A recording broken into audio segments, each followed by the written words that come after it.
Elementary perhaps when you're dealing with the big mammals, you can't really lose sight or count of something quite so obvious.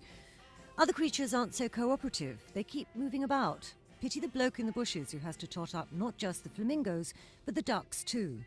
Every single department is holding its own roll call today, using computers or fingers as appropriate. But actually it's important because the captive stock of some rare and endangered species is particularly important to count, so that we know what we've got and everybody else knows what we've got, and we know what we should be moving around the place.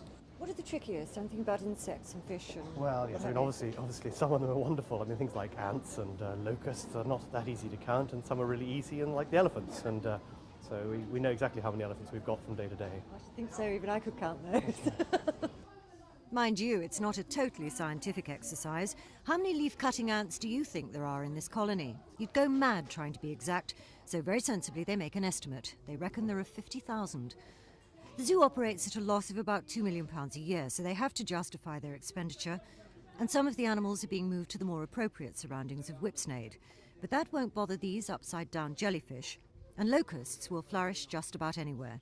They're strictly vegetarian most of the time, but if they have to, they'll settle for a dead relative, so the keepers will probably estimate their numbers too.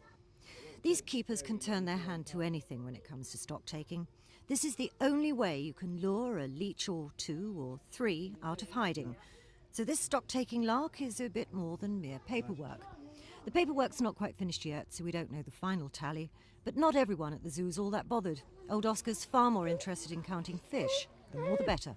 Tricia Ingrams at Regent's Park Zoo, Thames News.